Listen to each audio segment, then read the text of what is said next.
Welcome to this explainer, everyone. Today, we are fundamentally rethinking how product teams handle customer retention. We're going to look at a really fascinating shift from reactive churn management over to proactive risk mitigation, pulling some great insights from the product development platform Specky. Let's dive right into how we can spot churn long before it actually happens. So let's set the stage here. Think about a scenario that is instantly and painfully familiar to anyone in B2B SaaS. When is the absolute worst time to discover churn? Well, if you're a product manager, a customer success lead, or a founder, you probably just felt a slight pit in your stomach right there. Because you already know the answer. The worst possible time to find out a customer's unhappy is when you are sitting right there on the renewal call, expecting a quick signature, only to be hit with a cancellation notice. And that dreaded renewal call brilliantly illustrates the core problem, which is perfectly captured by a quote directly from the Specky blog. By then, the customer has already made up their mind. Once you're actually on that call, it is simply too late to save the account. You can offer steep discounts, you can promise flashy new features, but the trust, it's completely gone. The decision's been made, the ink is practically dry on their exit, and your team is just left sitting there wondering what on earth went wrong. But you know what the absolute most frustrating part is? It's almost never a true surprise.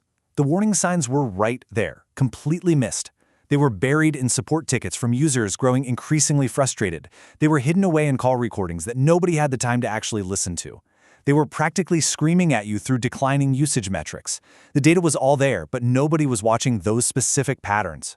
This brings us to a really sharp contrast between two completely different philosophies of customer management. On one side, we have the legacy reactive method, basically waiting around for that renewal call surprise and then frantically dealing with the fallout. On the flip side, we have the proactive method, continuously monitoring what Specky calls the product graph. This is the huge transition we're focusing on today. How do we stop waiting around for bad news and start actively seeking out the early indicators of risk? And that brings us to Risk Radar. This is Specky's proactive monitoring surface. It continuously watches your product signals for those early warning signs of customer risk.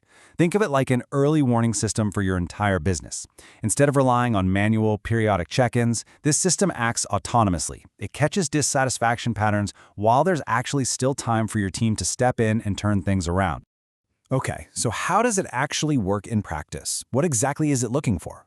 Well, the Risk Radar continuously watches your product graph for 4 specific patterns that are highly correlated with churn. Let's kick things off with Signal 1, declining engagement. It is the most fundamental indicator of value, right? I mean, if they aren't using the product, they definitely aren't getting value from it. But declining engagement is a little abstract. What does that mean in concrete terms? Risk Radar anchors this in hard data. It specifically looks for a usage drop of greater than 20% week over week. And crucially, it filters this for accounts above a certain annual recurring revenue, or ARR threshold. So it filters out all the everyday noise of small fluctuations and directly alerts you when a significant, high-value customer suddenly pulls back their usage by a fifth or more in just 7 days. Moving on, we have Signal 2, escalating sentiment. And let me tell you, this is a massive red flag. We aren't just talking about receiving support tickets, it's about the tone of those tickets. The system actively watches for support tickets where the negative sentiment is increasing faster than your established baseline. That means your customers aren't just asking for a little help, they are getting actively frustrated, and that frustration is accelerating. Beyond sentiment, we've got Signal 3, blocking issues. This one zeroes in on feature requests or bugs that are literally stopping your users from doing their jobs. Specifically, it flags issues that multiple users have actively identified as hard blockers. When multiple people within an account hit a brick wall and can't move forward because of a missing feature or a critical bug, that account is at an incredibly high risk of jumping ship to a competitor's solution. And finally, that brings us to Signal 4, silent accounts. I want you to pause for a second and think about your own enterprise accounts. How many of them have gone completely quiet right now? No tickets, no feature requests, no complaints at all. You know, sometimes silence really isn't golden.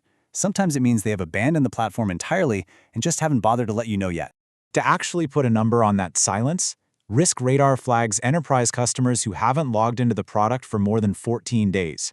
Seriously, if an enterprise team paying good money for a B2B SaaS tool goes a full 2 weeks without a single login, you don't just have a risk on your hands, you have a 5-alarm fire. That 14-day mark is the critical threshold where proactive intervention is absolutely required. Now, having all these alerts firing off is great, But an effective system really needs to show you the why, not just flash a red dot at you. Alert fatigue is incredibly real. If a dashboard just flashes red without any context, your team is eventually just going to start ignoring it. Risk Radar solves this by automatically scoring and explaining every single flagged risk. You're never left in the dark guessing why the system is worried.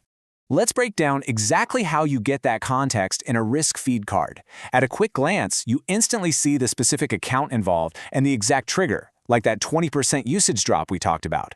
But even more importantly, it provides suggested actions, like should you reach out, should you escalate this, or do you need to immediately ship a fix? And it links directly back to the relevant metrics and conversations, giving you the entire context in just one click. But here is the absolutely crucial part: how this information is organized. The active risks popping up in the feed are sorted by potential ARR impact. This is huge. It means the feed actually speaks the true language of a product manager or customer success leader. You aren't just sorting through a chronological list of problems, you are prioritizing your day based on the financial impact to the business. You tackle the highest ARR risks first. And this is where we see that really satisfying after arc. Because Risk Radar is so deeply connected to your workflow, a flagged feature request can instantly become an opportunity node. A recurring pattern of complaints seamlessly seeds a new research campaign. Ultimately, you turn these scattered warning signals directly into shipped work without ever breaking your stride. The whole workspace just stays in perfect sync, moving seamlessly from identifying a risk to actively solving it. So for those of you actively building product teams, Risk Radar is actually available right now for Pro and Enterprise users within Specky. It offers a really powerful capability to finally move beyond those painful, reactive renewals and actually implement this kind of connected, proactive workflow. But let's zoom out and broaden our perspective for a minute, because catching churn is really only one side of the coin. You also have to make sure you're building something people desperately need in the first place, right? That brings us to the famous Sean Ellis test, 40%. The Specky blog points out that product market fit isn't just a gut feeling, it's a measurable number. The Sean Ellis test basically asks users how disappointed they would be if they could no longer use your product. If 40% or more say very disappointed, boom, you have found product market fit. It's a solid score you can deliberately work to increase before you try to scale.